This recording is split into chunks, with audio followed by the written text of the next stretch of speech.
What's on, ladies and gentlemen? My name's Ross, I like games, and today we need to be taking a little bit of a look at, well, I'm going to keep it to 2 in this video. There's been a few Keyforge cards leaked because, well, some targets have started selling them early, which they shouldn't, and it's naughty, but the cards are out there now, so we might as well take a look at how good they are.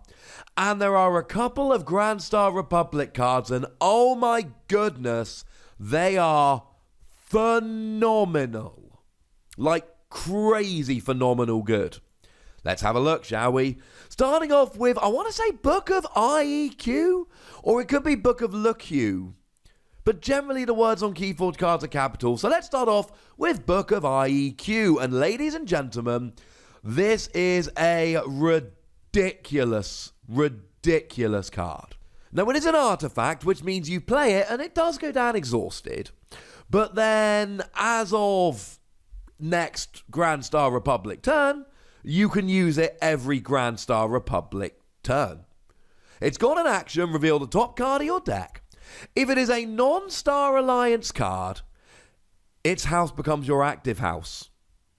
Otherwise, end your turn. Well, this is crazy good. Like, over the top good. Because you see, when it comes to Keyforge, you can do whatever you like on your turn. You can, as long as they're from the active house. So you can play cards from the active house, you can discard cards from the active house, you can use cards that are on the board from the active house. But then there comes a point during your turn where you go, you know what? I'm cool. Yeah, I'm done. You have a go now. And then you end your turn, and you draw till you've got 6 cards left in your hand. Cool.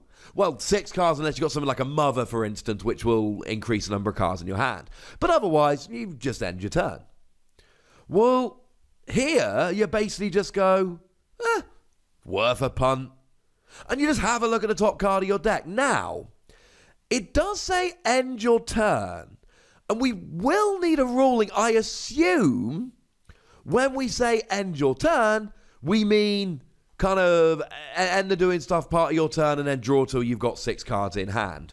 Now, if it is draw a Grand Star Alliance card and your turn, or reveal it, and your turn ends without drawing till you've got 6 cards in hand, then it becomes hyper risky. Hyper risky. But as long as you still get to draw cards at the end of your turn, it's phenomenal. Even if you don't, it is still a great card. Because let's say, for argument's sake, you've got 3 Grand Star Alliance cards in hand and a couple creatures on the board. Well, you play the cards, you use the creatures, and then you go, got nothing else to do, let's do this. Except, you will know, at least if you're willing to do a little bit of counting, you will know for absolute certain what your chance of revealing a Grand Star Alliance card is. Now, of course, the perfect situation here is that there are 12 Grand Star Alliance cards either in your hand, on the board, or in your discard pile, such that your deck cannot possibly contain a Grand Star Alliance card. Now, there are very few searching cards in Keyforge. Keyforge isn't a big searcher, but let's say and we don't know if it's going to be in the set, but it's been in the first 2. Let's say for argument's sake you get a Time Traveler deck. Because Time Traveler always comes with help from Future Self, which actually lets you search your deck, which means you can see whether there are any Grand Star Alliance cards left in your deck or not. Although, again, it really shouldn't matter because you should be able to look and see, you know, between your discard pile, your hand, and your board, how many are left. And if there are none left in deck, this just keeps it rolling. It's brilliant. And remember, it becomes your active house. This isn't like Helper Bot, whereby, I can play one non-logos turn. No. This is play as many cards as you like. Use as many cards as you like from your new active house. It's phenomenal, ladies and gentlemen. It is out and out over the top phenomenal. I really do wish we had some certainty about whether it ends. Because in theory, right, if it ends your turn instantly, then you don't ready cards. The turn sequence, as laid out in the rulebook, forge a key, if you can, choose a house, play, discard, and use cards of the chosen house. That's step 3. Step 4, ready cards. Step 5, draw cards. Now, I would imagine that you do get to ready and draw. I believe that's the case. That's my guess. Please correct me in the comment section if you think we're wrong. But the point here is that if that is the case, you just get a free shot at having essentially it is basically a second turn. Every turn. Now, it's going to bring artifact hate really to the forefront if that is the case. Like I say, if it ends your turn without drawing, and especially without readying your cards, then it becomes hyper risky. But there's plenty of things out there that your opponent can use. There are plenty of artifact hate cards around there. I mean, you've got something simple like Barehanded, which just puts artifacts back on top of your opponent's deck, though they can reuse it. But then you got stuff like EMP Blast, which will just destroy every artifact.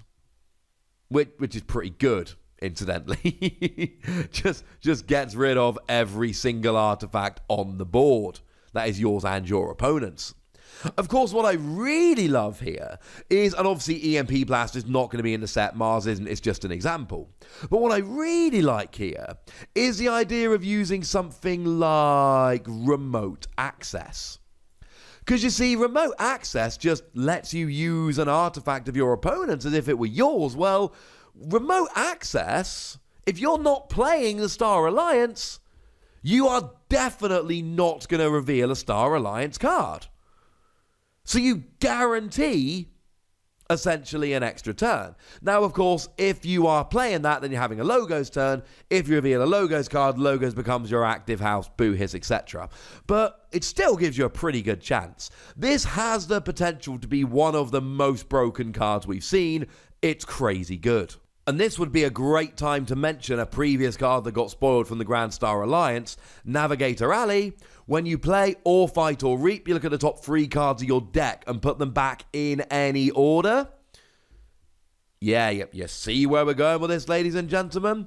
It means that you can guarantee you've got, say, a Shadows card on top when you've got a handful of Shadows cards, etc.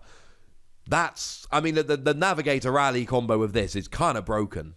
Okay, I've had one more little think, and I'm now convinced, and this is my final answer, because I'm going to go and edit the video and post it. I think it does skip your readying and draw up phase. And I think the reason is, otherwise it would be too broken. So I've changed my mind again, and I believe that you do not ready and draw cards. I believe it does just end your turn. Otherwise, especially with like Navigator Alley, way too broken. Right, I did say we'd look at a second card during this video, and I do not want anyone to think I'm a liar. So how about We Can All Win? It is an action card that gives you an amber bonus, and when you play it, keys cost -2 until the end of your next turn. It's like having a Titan mechanic on either flank. Now, what I really like about this is that we've actually seen a key cheating card, which has previously been revealed from the Grand Star Alliance. Forging an Alliance. When you play it, you forge a key at +7 current cost, reduced by 1 to a maximum of 6 for each house represented among cards in play. Now, if you were to combine these two cards, and I might suggest that's a fairly sensible thing to do, then what you end up with is you gain 2 amber, and then you forge a key at +5 current cost, reduced by 1 to a maximum of 6. Now, potentially, and we have to see what happens with the algorithm, but what if you can have more than one We Can All Win in the same deck as a Forging an Alliance? That's going to lead to a broken combo. Or maybe we get an Nepenthe Seed or something similar, whereby we can play We Can All Win, get an amber, reduce keys by 2, then Nepenthe Seed to play it again to reduce keys by 4. Now, it is until the end of your next turn. So the good news is it will work during your next turn, but it will also work during your opponent's next turn.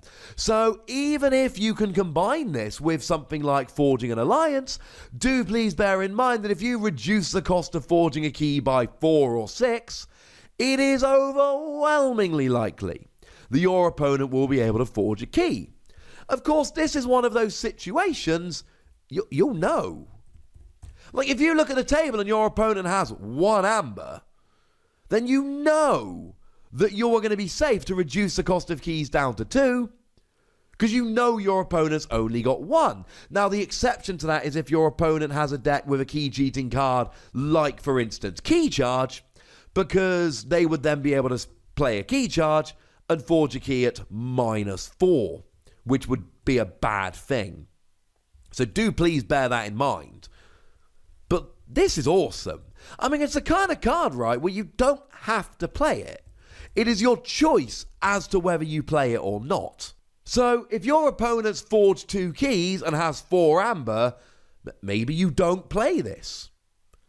But if your opponent has 1 amber and isn't playing any key cheating cards, then you can play this safe in the knowledge that your opponent's going to go, yay, I only have to pay 2 to forge it. Oh, wait, I don't have 2. Boo!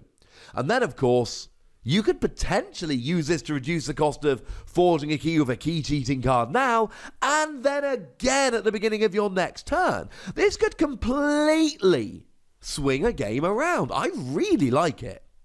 Again, this is a very risky card, although, to be fair, the first one's a very risky card. But yeah, can't tell me it's not going to be fun.